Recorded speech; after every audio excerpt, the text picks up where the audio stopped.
The bedrock of the American judicial process is the honesty of witnesses in trial.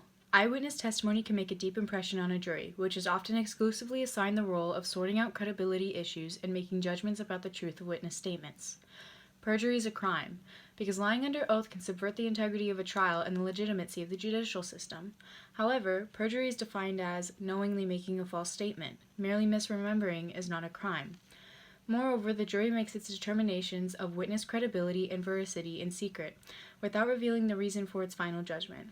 Recognizing the fallibility of witness memories, then, is especially important to participants in the judicial process, since many trials revolve around factual determinations of whom to believe. Rarely will a factual question result in a successful appeal, effectively giving many parties only one chance at justice. Arriving at a just result and a correct determination of truth is difficult enough without added possibility that the witnesses themselves may not have been aware of the inaccuracies in their testimony. Several studies have been conducted on human memory and subjects' propensity to remember erroneously events and details that did not occur. Elizabeth Loftus performed experiments in the mid-70s demonstrating the effect of a third party's introducing false facts into memory. Subjects were shown a slide of a car at an intersection with either a yield sign or a stop sign. Experimenters asked participants questions, falsely introducing the term stop sign into the question of referring to the yield sign participants had actually seen. Similarly, experiments falsely substitute the term yield sign in questions directed to participants who had actually seen the stop sign slide. The results indicated that the subjects remembered seeing the false image. In the initial part of the experiment, subjects also viewed a slide showing a car accident. Some subjects were later asked how fast the cars were traveling when they hit each other. Others were asked how fast the cars were traveling when they smashed into each other. Those subjects questioned using the word smashed were more likely to report having seen broken glass on the original slide. The introduction of false cues altered participants' memories. Courts, lawyers, and police officers are now aware of the ability of a third parties to introduce false memories into witnesses. For this reason, lawyers closely question witnesses regarding the accuracy of their memories and about any possible assistance from others in formation of their present memories. However, psychologists have long recognized the gap filling and reliance on assumptions are necessary to function in our society. For example, if we did not assume that mail would be delivered or that supermarkets will continue to stock bread, we would behave quite differently than we do. We are constantly filling in the gaps in our recollection and interpreting things we hear. For instance, while on the subway, we might hear garbled words like next, transfer, and train. Building on our assumptions and knowledge, we may put together the actual statement. Next stop, 53rd Street, transfer available on the E train. Indeed, we may even remember having heard the full statement. So, what is an original memory? The process of interpretation occurs at the very formation of memory, thus introducing distortion from the beginning. Furthermore, witnesses can distort their own memories without the help of examiners, police officers, or lawyers. Rarely do we tell a story or recount events without a purpose. Every act of telling and retelling is tailored to a particular listener. We would not expect someone to listen in every detail of our morning commute. So we edit out the extraneous material. The act of telling a story adds another layer of distortion, which in turn affects the underlying memory of the event. This is why a fish story, which grows with each retelling, can eventually lead to the teller to believe it. Once witnesses state facts in a particular way or identify a particular person as the perpetrator, they are unwilling or even unable, due to the reconstruction of their memory, to reconsider their initial understanding when a witness identifies a person in a lineup. He is likely to identify that same person in later lineups, even when the person identified is not the perpetrator.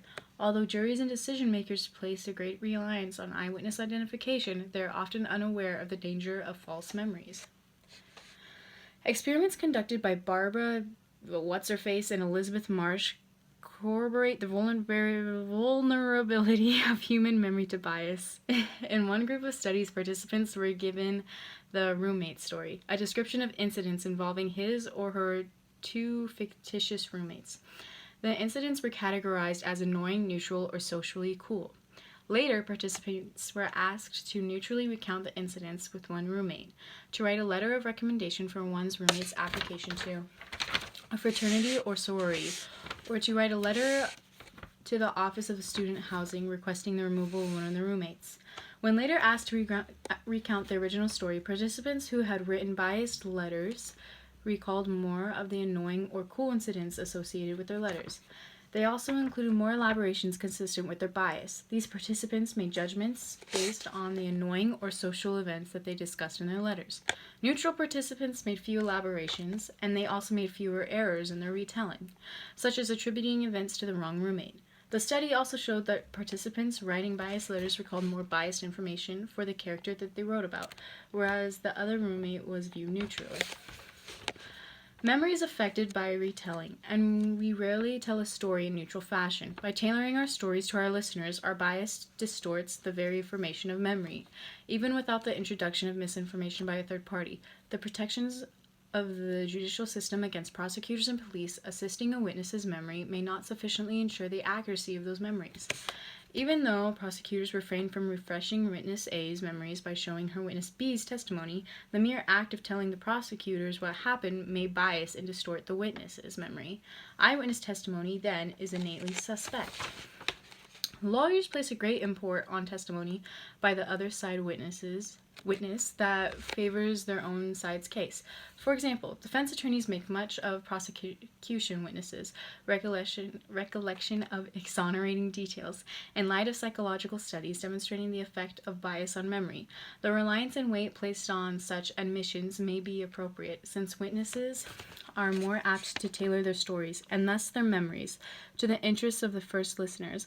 An eyewitness to a crime is more inclined to recount and thus remember incriminating details when speaking to a police officer intent on solving the crime. If later the eyewitness still remembers details that throw doubt on the culpability of the subject, such doubts should hold greater weight than the remembrance of incriminating details. In another part of the What's-Her-Face Marsh study, participants were asked to play prosecutors presenting a summation to the jury. Participants first read a murder story where two men were subjects. Participants were then asked to either prepare a neutral recounting of all that they remembered about the one suspect, or to prepare a summation to the jury about one suspect. Later, participants were asked to recall the original story. Participants who wrote summations recalled more incriminating details and wrongly attributed details among suspects more often than participants who originally wrote a neutral recounting. Bias creeps into memory without our knowledge, without our awareness. While confidence and accuracy are generally correlated when misleading information is given, witness confidence is often higher for the incorrect information than for the correct information. This leads many to question the competence of the average person to determine credibility issues. Juries are the fact finders. The credibility issues are to be determined by juries. The issue then arises whether juries are equipped to make these determinations. Expert testimony may not be helpful. Indeed, since the very act of forming a memory creates distortion, how can anyone uncover the truth behind a person's statement? Perhaps it is all the terrible truth that in many cases we are simply not capable of determining what happened, yet are duty bound so determine. Maybe this is why we cling to the sanctity of the jury and the secrecy of jury findings. We can put such questions before the jury entirely without fear of embarrassment, because the way the jury resolves the questions, and in all likelihood, the soundness of its answers, will remain forever hidden. Perhaps the allure of the black box as a means towards an apparent certainty or an uncertain world has tempted us to entrust a jury with more and harder questions than it has the power to answer. The court's reliance on witnesses is built into the common law judicial system, a reliance that is placed in check by the opposing counsel's right to cross-examination, an important component of the adversarial legal process, and the lost trust of a jury's common sense. The fixation on witnesses reflects the weight given to a personal testimony. As shown by recent studies, this weight must be balanced by an awareness that it is not necessary for a witness to lie or be coaxed by prosecutorial error to inaccurately state facts. And the mere fault of being human results in distorted memory and inaccurate testimony.